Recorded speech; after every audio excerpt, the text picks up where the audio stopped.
कुछ नेता तो झूठ की मशीन की तरह है।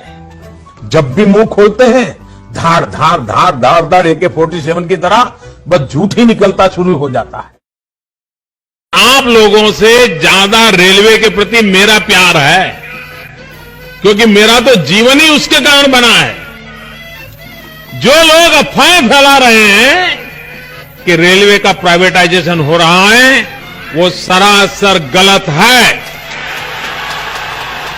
सरकार 151 प्राइवेट ट्रेनों के प्रोजेक्ट को शुरू करने जा रही है। निजी कंपनियों से प्रस्ताव मांगे गए हैं। केंद्र सरकार ने रेलवे में निजीकरण की तरफ पहला बड़ा कदम उठा लिया है।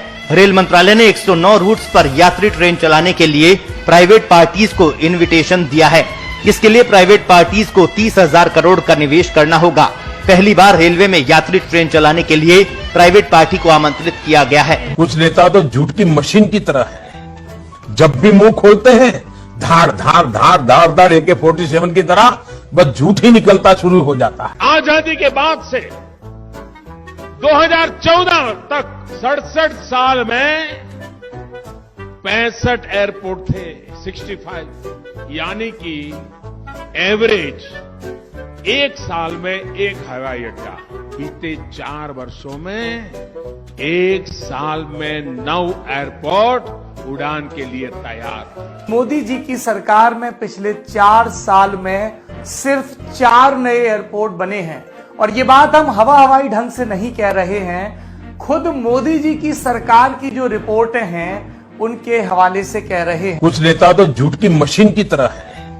जब भी मुंह खोलते हैं धार धार धार धार धार AK-47 की तरह बस झूठ ही निकलता शुरू हो जाता है। कोरोना से होने वाली मृत्यु दर को देखें तो दुनिया के अनेक देशों की तुलना में भारत संभली हुई स्थिति में है।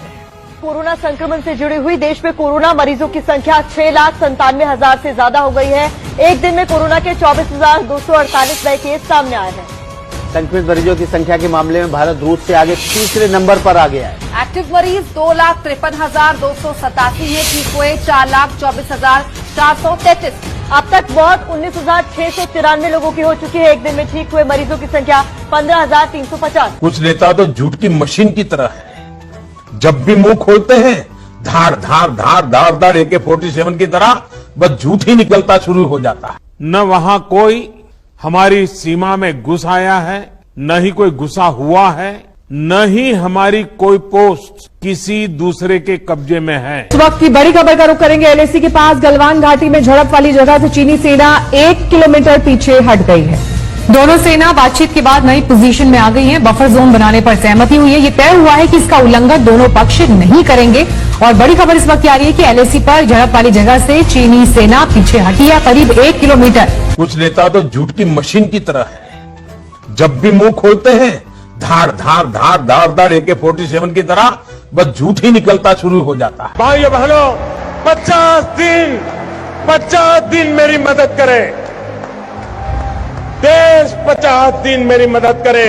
अगर 30 दिसंबर के बाद कोई मेरी कमी रह जाए, कोई मेरी गलती निकल जाए, कोई मेरा गलत इरादा निकल जाए, आप जिस चौराहे में मुझे खड़ा करेंगे मैं खड़ा होकर के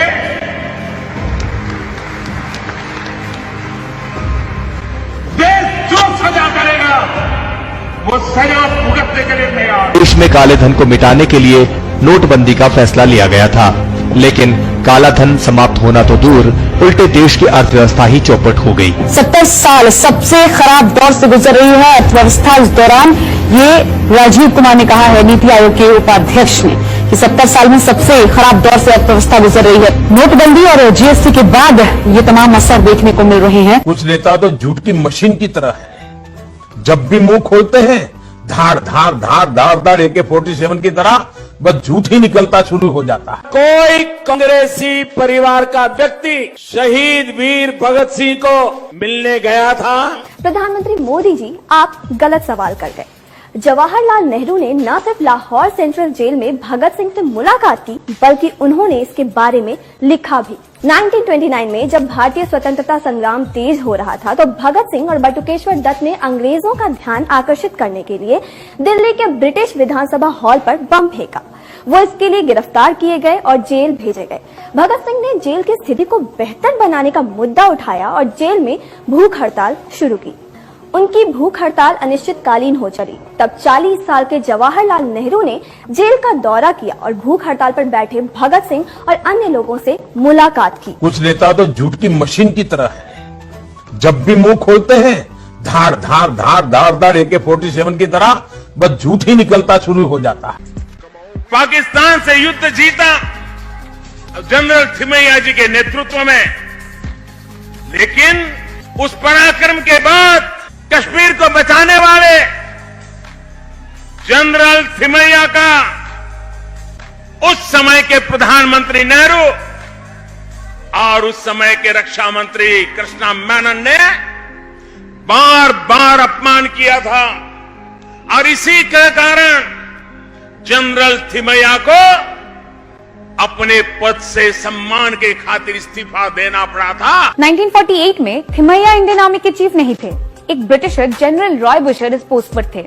थिमैया 1957 में आर्मी चीफ बने और इस पोस्ट पर 1961 तक रहे। जनरल थिमैया ने 1948 में ना तो रिजाइन किया और ना ही रेजिग्नेशन ऑफर किया, और ना ही नेहरू ने उनका कभी अपमान किया।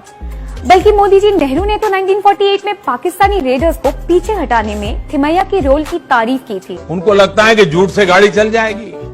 वो जमाना चला गया, उनको पता नहीं है। आज लोगों को जानकारियां पाने का अनेक रास्ते मिल गए हैं। अब झूठ चलता नहीं है।